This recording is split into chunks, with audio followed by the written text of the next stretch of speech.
So one of the points that we emphasized in talking about the universal law of gravitation is that if you have a particle in the presence of other massive particles, to calculate the net gravitational force acting on that particle, you need to work a vector addition problem. So let's look at an example of this. So here I have three particles. They're fixed in the xy plane. I'm told that particle 1 has a mass of 2 kilograms and is located at the origin. Particle 2 has a mass of 5 kilograms and lies along the positive x-axis 4 meters in the origin. Particle 3 has a mass of 8 kilograms and lies 3 meters directly below particle 2. I'm interested in the magnitude and direction of the net gravitational force exerted on particle 1 by the other two particles. So one detail that I'm obviously going to have to pay attention to is I could calculate the net gravitational force on particle 1, on particle 2, on particle 3, so I just have to pay attention to which particle do I need to do this calculation for, and in this case we're told to do it for particle 1. So let's go ahead and take care of some geometry here. If I'm interested in the net gravitational force on particle 1, that means that I'm going to care about how far particle 1 is away from the other particles in the problem. So here, the distance between particle 1 and particle 2 we're told is 4 meters. The distance between particle 1 and particle 3, well, we can calculate that out because this is just a right triangle that has one side of 3 meters and another side of 4 meters, and so the distance between particles 1 and 3 is the square root of 3 squared plus 4 squared, which is 5 meters.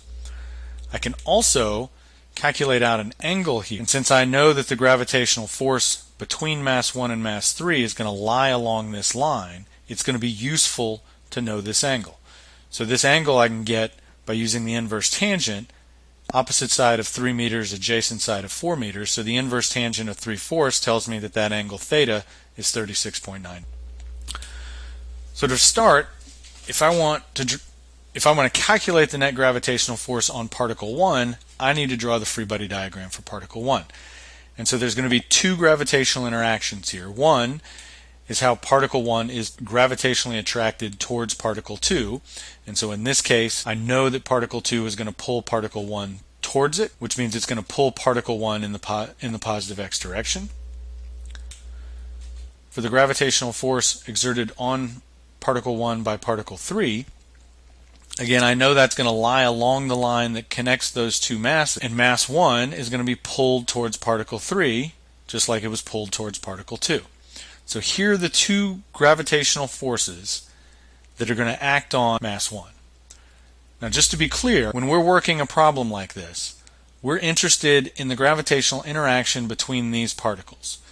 So what we want to think of is this is a bird's eye view of what's going on. We're looking down on the xy plane, and we're not going to worry about any other potential interactions, such as how these particles might be interacting with the Earth.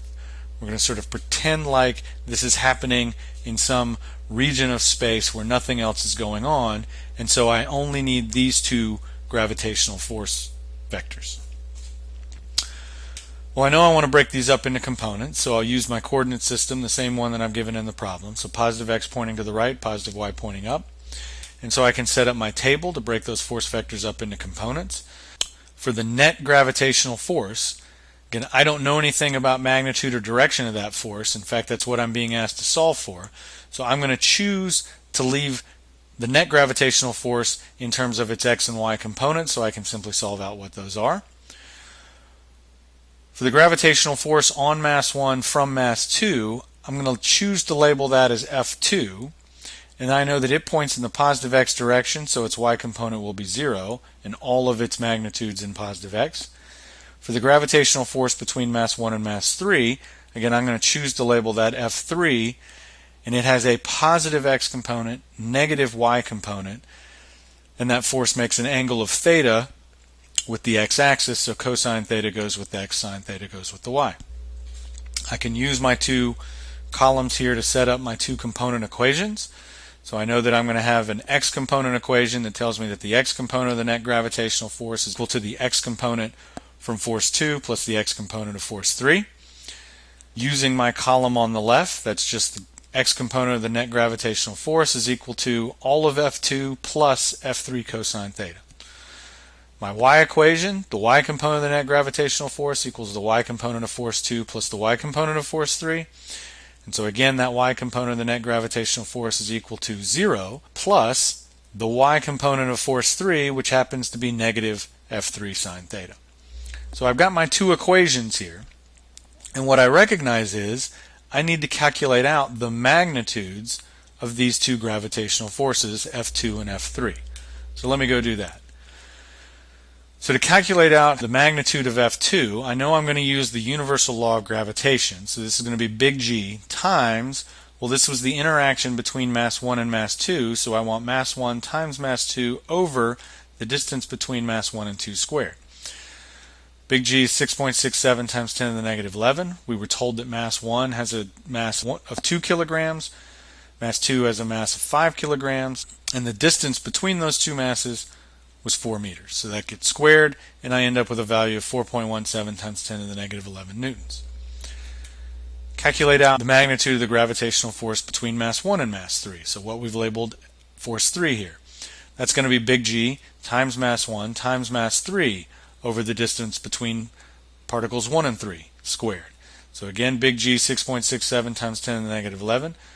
Mass 1 still 2 kilograms, mass 3 is 8 kilograms, and the distance between those two masses is 5 meters. That gets squared. And so I get that the magnitude of F3 is 4.27 times 10 to the negative 11 newtons. I can now go take those two magnitudes and plug them back in to my component equations, and when I do that, what I recognize is that each equation has one unknown. It happens to be the x or y component of the net gravitational force. Everything else I've now calculated out, and so I get that the x component of the net gravitational force is 7.58 times 10 to the negative 11 newtons. The y component of the net gravitational force is negative 2.56 times 10 to the negative 11 newtons. So I can draw in that vector for the net gravitational force. And notice, it doesn't point towards mass 2 now. It doesn't point towards mass 3. It points off in this new direction. I can see from my components that the x component for this net gravitational force points in the positive x direction and is about 3 times greater than the y component, which points downward. If I want to calculate out what the magnitude of that net gravitational force is, well, I know I can Pythagorize since I know the x and y components, so I'm going to take the x component squared plus the y component squared, take the square root. That gives me 8 times 10 to the negative 11 newtons for the magnitude of the net gravitational force acting on mass 1. If I want to know the direction of that net force, again, I can use the inverse tangent. I've defined phi as an angle relative to the x-axis, so I want y component over x component. And when I plug in those components, calculate out using the inverse tangent, I get that phi is an angle of 18.7 degrees below the positive x-axis. So I've used my vector addition to calculate out the magnitude and direction of the net gravitational force acting on particle 1.